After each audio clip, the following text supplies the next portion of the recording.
നമസ്കാരം, എല്ലാവർക്കും restart P S സിയുടെ പുതിയൊരു ക്ലാസ്സിലേക്ക് സ്വാഗതം. ഇന്നത്തെ മാതൃഭൂമി പേപ്പറിൽ തന്നിട്ടുള്ള കുറച്ച് കറണ്ട് അഫെയർ ചോദ്യങ്ങളാണ്. കഴിഞ്ഞ ആഴ്ചകളിൽ നടന്നിട്ടുള്ള കുറച്ച് പ്രധാനപ്പെട്ട കാര്യങ്ങളാണ് നമ്മൾ ഡിസ്കസ് ചെയ്യുന്നത്.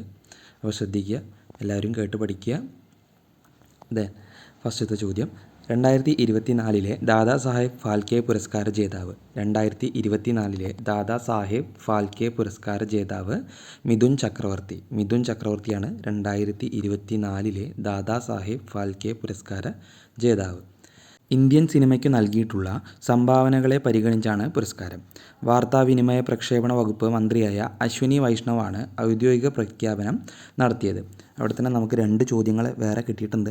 എന്തിനാണ് ദാദാ സാഹേബ് ഫാൽക്കെ പുരസ്കാരം നൽകുന്നത്? ഇന്ത്യൻ സിനിമയുടെ തന്നെ പരമോന്നത പുരസ്കാരമാണ് ശരിക്കും പറഞ്ഞാൽ ദാദാ സാഹേബ് ഫാൽക്കെ പുരസ്കാരം. ദെൻ ഇപ്പോഴത്തെ വാർത്താവിനിമയ പ്രക്ഷേപണ വകുപ്പ് മന്ത്രി അശ്വിനി വൈഷ്ണവാണ്. ആ രണ്ട് ചോദ്യങ്ങൾ നമുക്ക് കിട്ടിയിട്ടുണ്ട്, ശ്രദ്ധിച്ചു വയ്ക്കുക. ദെൻ ശ്രീലങ്കയുടെ പ്രധാനമന്ത്രിയായി നിയമിതയായ വനിത. ശ്രീലങ്കയുടെ പ്രധാനമന്ത്രിയായി നിയമിതയായ വനിത ഡോക്ടർ ഹിരണി അമരസൂര്യ. ശ്രീലങ്കയുടെ പ്രധാനമന്ത്രിയായി നിയമിതയായത് ഡോക്ടർ ഹിരണി അമരസൂര്യ. ഏഷ്യ പവർ ഇൻഡെക്സിൽ ഇന്ത്യയുടെ സ്ഥാനം 3. US, ചൈന എന്നിവയാണ് ആദ്യ 2 സ്ഥാനങ്ങളിൽ. ഓരോ രാജ്യങ്ങൾക്കും ഏഷ്യയിലെ വിവിധ രാജ്യങ്ങൾക്കുമേലുള്ള സ്വാധീനം അടിസ്ഥാനമാക്കി ഓസ്ട്രേലിയയിലെ ലവ്വി ഇൻസ്റ്റിറ്റ്യൂട്ട് തയ്യാറാക്കിയ സൂചികയാണിത്. അപ്പോൾ പ്രത്യേകം ശ്രദ്ധിക്കുക, ഏഷ്യ പവർ ഇൻഡെക്സിൽ ഇന്ത്യയുടെ സ്ഥാനം 3. ജപ്പാൻ്റെ പുതിയ പ്രധാനമന്ത്രിയായി തിരഞ്ഞെടുക്കപ്പെട്ടത് ആരാണ്? ഷിഗേറു ഇഷിബ ആണ്.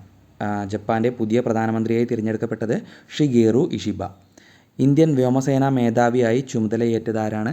ഇന്ത്യൻ വ്യോമസേനാ മേധാവിയായി ചുമതലയേറ്റത് air chief marshal Amarpreet Singh ആണ്. Air chief marshal Amarpreet Singh ആണ് ഇന്ത്യൻ വ്യോമസേനാ മേധാവിയായി ചുമതലയേറ്റത്.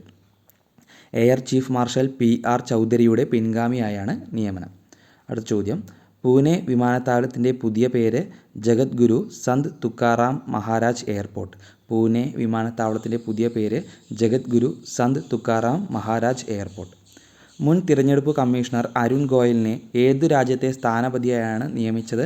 ക്രൊയേഷ്യ. ക്രൊയേഷ്യയുടെ പുതിയ ഇന്ത്യൻ സ്ഥാനപതിയാണ് അരുൺ ഗോയൽ. മുൻ തിരഞ്ഞെടുപ്പ് കമ്മീഷണറായിരുന്നു. അപ്പോൾ ഇത്രയും ചോദ്യങ്ങളാണ് നമുക്കിന്ന് ഡിസ്കസ് ചെയ്യാനുള്ളത്. 7ഓളം ചോദ്യങ്ങൾ നമ്മൾ ഡിസ്കസ് ചെയ്തിട്ടുണ്ട്. പ്രധാനപ്പെട്ടതാണ്, ശ്രദ്ധിച്ചു വയ്ക്കുക. ആ ചോദ്യങ്ങളും അതിനോടനുബന്ധിച്ച കാര്യങ്ങളും പ്രത്യേകം ശ്രദ്ധിച്ചു വയ്ക്കുക. Thank you.